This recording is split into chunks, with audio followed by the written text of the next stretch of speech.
से पूरे परिवार वाले रहते हो, किसी भी प्रकार का कलेश लड़ाई झगड़ा इत्यादि ना हो, आपस में सबका खूब प्रेम हो एक दूसरे के प्रति, और होना भी चाहिए। कोई दूसरे का हिस्सा थोड़े खा रहा है, सब अपने अपने भागी की खा रहे हैं। और पहले हमने बताया कि कितना जिसको राम की इस लीला में संसार में आए हैं, जिसको जितना करना है कोई ज्यादा करता है घर में, कोई कम करता है, करता तो सभी कुछ ना कुछ है। इसलिए जिसका जितना भाग्य है उतना उतना वो खाता है। ये भी नहीं सोचना चाहिए नहीं ये ज्यादा कमाता है कम कमाता है। जिस घर में सुख शांति पूर्वक लोग निवास करते हैं, आपस में खूब प्रेम होता है सारे परिवार के सदस्यों में, ऐसा घर साक्षात मंदिर के समान होता है। और लंका में राक्षस लोग परिवार में खूब शांति होती, सब एक ही जाते हैं, सब राक्षस हैं, तो अशांति कहां से आएगा। इसलिए वहां पर लिखा मंदिर मंदिर प्रतिकर शोधा, देखे जहां तहां अग्नि और जब आगे को बढ़े हैं, पूरे रावण के राक्षसों के घर में खोज रहे हैं, लेकिन कहीं पूरे रावण पूरे लंका में हनुमान जी घूम चुके हैं, लेकिन किसी भी राक्षस के घर में, यहाँ तक रावण के भी घर में गए हैं, लेकिन माता जानकी को वहां खोजे, वहां भी नहीं प्राप्त कर पाए। अब बड़े निराश है हनुमान जी कि पूरी लंका में मैं छान मारा, लेकिन पता नहीं रावण कहाँ छिपा करके रखा है। बड़े उदास हो रहे हैं मन में कि अब मैं क्या करूंगा, कौन सा मुंह दिखाऊंगा। उस समय तो मैं बड़ा उत्साह में था, लेकिन उत्साह धीरे धीरे ठंडा हो रहा है। और रावण जी मन में बड़ी चिंता को लेकर के, जैसे रावण के राजमहल से कहा कि अब तो ये रावण का आखिरी राजमहल था, बाकी लंका में ऐसा कोई नहीं बचा, कोई घर राक्षसों का घर नहीं बचा था जिसके एक कोने कोने में भी हनुमंत लाल ने माता जानकी को ना खोजा हो। लेकिन जब राजा रावण के घर को भी खोज लिया, अब कहाँ होंगी मैया जानकी, कहाँ छिपा के रखा होगा। बड़ी उदास है हनुमंत लाल। और जैसे रावण के राजमहल से निकलते हैं, आगे देखा भवन ये के पूजे दिखे सुहावा। और जब उस भवन को देखा, मंदिर को देखा तो नहीं, जबकि मंदिर देख करके मन में हर्ष उत्पन्न होना चाहिए, सुख उत्पन्न होना चाहिए, लेकिन मंदिर को देख करके मन में उदासी आ गई। और जो भवन, तो भवन इसलिए लिखा क्योंकि उस समय विभीषण अकेले रहते थे उस घर। और यहाँ पर प्रत्येक राक्षस बड़ी शांति के साथ अपनी धर्मपत्नी के साथ निवास करते थे। तो जिस घर में पति और पत्नी परिवार के सारे सदस्य शांति पूर्वक निवास करते हैं, इसे घर को मंदिर कहा जाता है। इसलिए गोस्वामी जी ने राक्षसों के घर को मंदिर, और जब आगे बढ़ते हैं तो विभीषण का मकान दिखाई दिया, उसको भवन लिखते हैं। भवन माने साधारण सा घर, मकान। और जब उस भवन को देखा तो जो उदास थे, कुछ आशा की किरण जगी। हनुमान जी का हृदय कुछ प्रसन्न हुआ, क्योंकि कुछ लक्षण दिखाई दे रहे हैं। भवन एक पुणे अरे दिखे सुहावा, हर मंदिर दिल में बना। भवन एक पुणे एक सुहावा, हरि मंदिर बना। बाकी मंदिरों से वह भिन्न क्यों था? भिन्न क्या दिखाई दिया? सब राक्षसों के घर के सामने लिखा था कि कुत्तों से सावधान। सबसे पहले बड़ा बोर्ड लग गया था, कुत्तों से सावधान। लगा देते हैं शहर में, कुत्तों से सावधान शहर में लगाते हैं। अब हम क्या समझे कि इस घर में क्या रहते हैं, इनसे किससे सावधान होगा? कुत्तों से सावधान, कि रहने वाले सब कुत्ते हैं सावधान। लेकिन यहाँ पर कुछ शुभ संकेत मिल रहे हैं, जैसे रामायुध अंकित गृह सुस्वागतम लिखा हुआ है, राम जी का आयुध बना हुआ है। और राम जी के शब्द लिखे हैं, राम जी का नाम लिखा है रा और दूसरा मा। राम लिखा है उनके द्वार पर, दरवाजे पर। अच्छा, कुछ लोगों ने एक बार रावण का कान भरा कि तुम्हारा भाई ही तुम्हारा शत्रु है, और तुम्हारे शत्रु का नाम जपता है इस लंका में बैठ करके। जब तुम उसको नहीं रोक सकते हो तो कैसे राम पर विजय प्राप्त करोगे? रावण ने सुना कि विभीषण भी इतना दुस्साहस से आ गया और तुरंत ही नंगी तलवार लेकर के विभीषण के पास पहुंचा। तो देखा उस समय दरवाजे को बंद करके और गुप्त रूप से बेचारे पूरे लंका में तो राक्षस थे, वहां राम का नाम लेना भी वर्जित था, कोई लेता नहीं था भगवान का नाम, कोई भजन नहीं कर सकता था।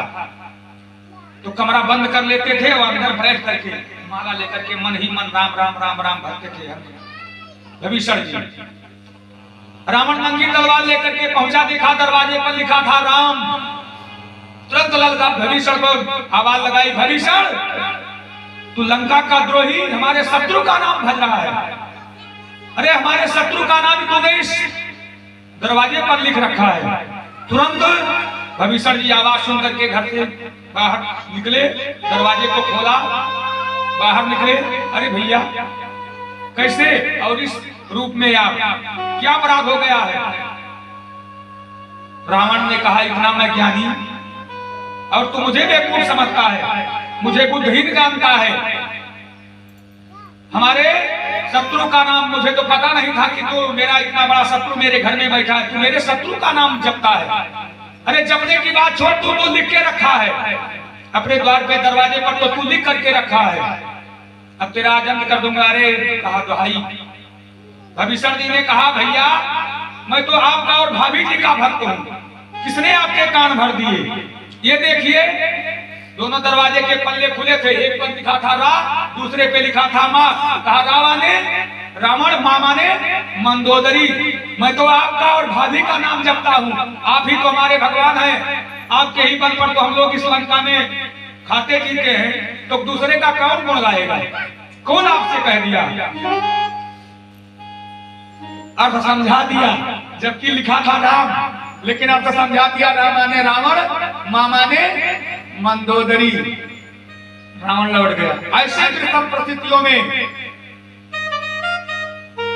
विभीषण भगवान का भजन करते थे और हमारे जीवन में सब कुछ सुविधाएं होने के बाद भी, लेकिन फिर भी बहाना करते हैं, समय नहीं है, फुर्सत नहीं मिलती है, ये है वो है, नाना प्रकार की। जबकि कलयुग केवल हरि गुण गाहा, और अब उनको दिखाई देता है, कुछ शुभ संकेत दिखाई देता है कि रामायुधयंकित गृहे शोभा बरन न जाए। और दूसरा एक और संकेत करता चलो, आज परंपरा चल चुकी है, आजकल लोग बड़ा सुंदर घर मकान बनवाते हैं, हमने देखा ये गलती कर देते हैं। क्या गलती? मकान भवन तो बड़ा सुंदर बनवाते हैं, लेकिन ऊपर एक मेटी में या चाहे वैसे एक राक्षस वाला चेहरा लगा देते हैं ऊपर। घर के घर बड़ा बढ़िया सुंदर खूब बढ़िया बनवाते हैं, रंगवाते हैं, पुकवाते हैं, उसके बाद एक सुंदर राक्षस का चेहरा लगा देते हैं। आपने भी देखा होगा बहुत घरों पर। हमने कई लोगों से पूछा, भैया ये राक्षस वाला चेहरा क्यों लगा रखे हो? कहा जादू टोना के लिए, जिससे हमारे घर पर कोई भूत प्रेत जादू टोना ना कर दे। विचार कीजिए, कहीं भगवान दर्शन देने के लिए आपके घर पर अनुग्रह करने के लिए आए, और जब वही पहले से ही देख ले कि लगता है कि इसमें सब यही रहते हैं क्या, अंदर में किसका चित्र लगा हुआ है, तो लौट भी तो सकते हैं। वो राक्षस का चित्र आपका जादू टोना ये सब होता भी नहीं है, कुछ भला भी नहीं कर सकता है। अगर मान लीजिए आपके मन में भय शंका है तो काला कपड़ा बांध दीजिए, धागा बांध दीजिए, और नहीं तो सबसे अच्छा है ओम लिख दीजिए, स्वास्तिक बना दीजिए, गणेश जी का चित्र लगा दीजिए, वो आपकी रक्षा करेगा जादू टोने टोटके इत्यादि से, सबसे आपकी सारी बलाओं से रक्षा करेगा। ये जो राक्षस का चेहरा लगाने की प्रवृत्ति है, यह बिल्कुल नहीं होना चाहिए। बोलिए हनुमंत लाल की। और वहां पर देखते हैं नौ तुलसी का वृंद कहा, देख हर से कपिराए। सामने सुंदर तुलसी का पौधा लगा हुआ है द्वार के सामने। हनुमान जी को लगने लगा कि ये सब लक्षण तो किसी भक्त के ही हैं, किसी सज्जन के हैं, क्योंकि तुलसी का पौधा सज्जन लोग लगाएंगे जो तुलसी का पूजन करता हो। और इस तरह से हनुमंतलाल के मन में एक आशा की किरण जगी।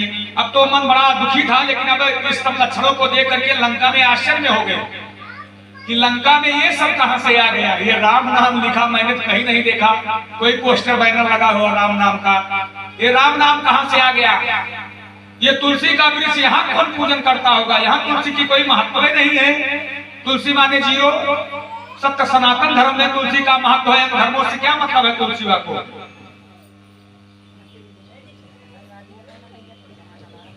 एक बार का दृष्टांत याद आ गया, बहुत पहले हमने सुना था कि अकबर और बीरबल एक बार निकले जंगल में।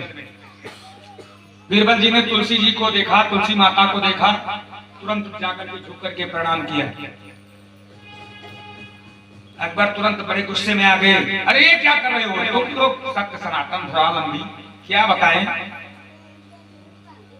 ये पेड़ के सामने मस्तक नवा रहे हो, प्रणाम करो, यहाँ पूजा पाठ करो, हमको चलना है, देरी हो रही।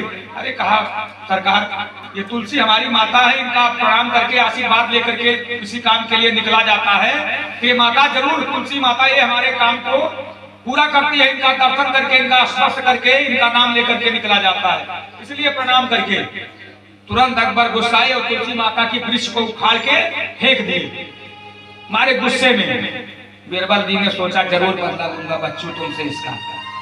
आगे बढ़े तो बढ़िया क्यवाच का नाम सुना होगा, क्यवाच, जरा से एक भी रोमांच हो जाएगा ना शरीर से, हाँ तो होश ठिकाने आ जाते हैं, खजवाते खजवाते दम निकल जाएगा, चाहे जितना नहाओ, चाहे जितनी दवाई खाओ।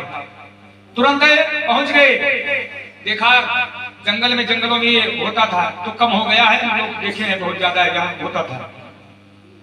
पहुंचे उस केवाच के पेड़ के पास पहुंचे और बीरबल वहां से दूर से ही तुलसी माता के पास जाकर के उनको प्रणाम करके, हाथ जोड़ करके प्रणाम कर रहे थे, और यहाँ दूर से प्रणाम करने लगे।